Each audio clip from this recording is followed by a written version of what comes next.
بسم الله الرحمن الرحيم. الرحمن علم القرآن، خلق الإنسان علمه البيان. الشمس والقمر بحسبان، والنجم والشجر يسجدان. والسماء رفعها ووضع الميزان، ألا تطغوا في الميزان. وأقيموا الوزن بالقسط ولا تخسروا الميزان. والأرض وضعها للأنام، فيها فاكهة والنخل ذات الأكمام. والحب ذو العصف والريحان، فبأي آلاء ربكما تكذبان. خلق الإنسان من صلصال كالفخار، وخلق الجان من مارج من نار. فبأي آلاء ربكما تكذبان. رب المشرقين ورب المغربين، فبأي آلاء ربكما تكذبان. مرج البحرين يلتقيان، بينهما برزخ لا يبغيان. فبأي آلاء ربكما تكذبان. يخرج منهما اللؤلؤ والمرجان، فبأي آلاء ربكما تكذبان. وله الجوار المنشآت في البحر كالأعلام، فبأي آلاء ربكما تكذبان. كل من عليها فان، ويبقى وجه ربك ذو الجلال والإكرام. فبأي آلاء ربكما تكذبان. يسأله من في السماوات والأرض كل يوم هو في شأن. فبأي آلاء ربكما تكذبان. سنفرغ لكم أيها الثقلان.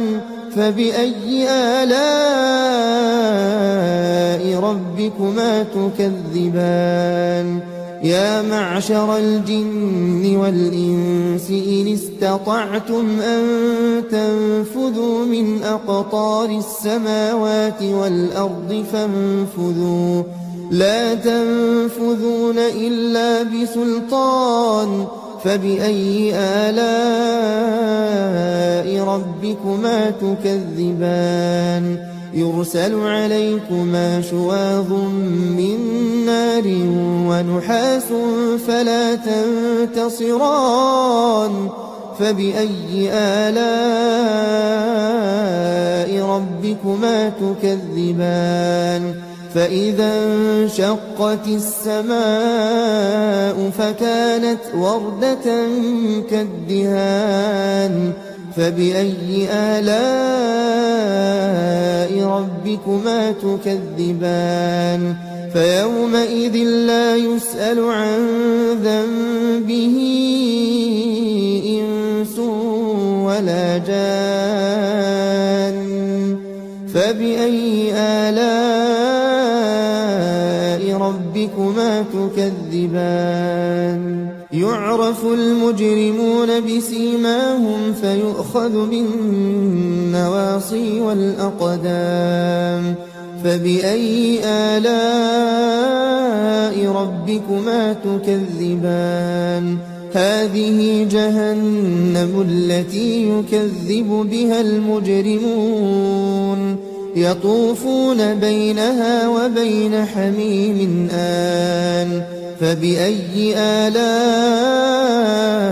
ربكما تكذبان ولمن خاف مقام ربه جنتان فبأي آلاء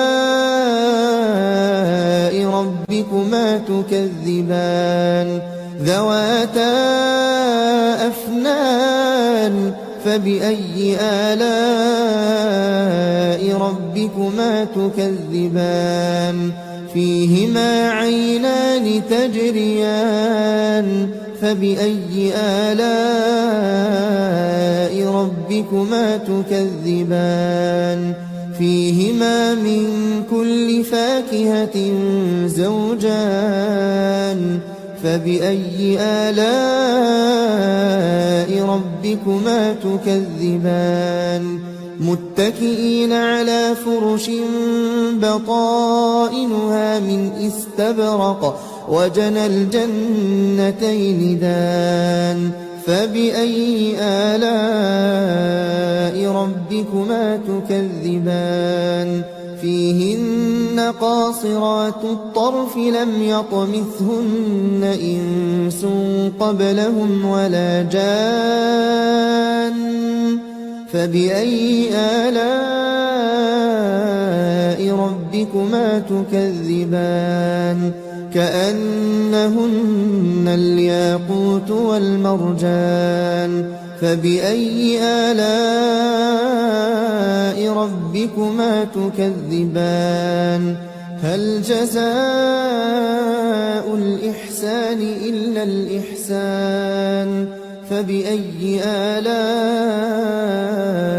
ربكما تكذبان ومن دونهما جنتان فبأي آلاء ربكما تكذبان مدهامتان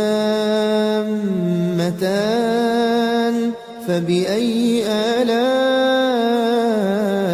ربكما تكذبان فيهما عينان نضاختان فبأي آلاء ربكما تكذبان فيهما فاكهة ونخل ورمان فبأي آلاء ربكما تكذبان فيهن خيرات حسان فبأي آلاء ربكما تكذبان حور مقصورات في الخيام فبأي آلاء ربكما تكذبان لم يطمثهن إنس قبلهم ولا جان فبأي آلاء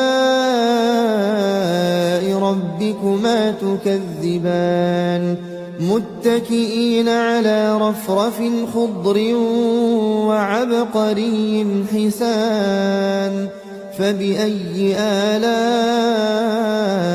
ربكما تكذبان تبارك اسم ربك ذي الجلال والإكرام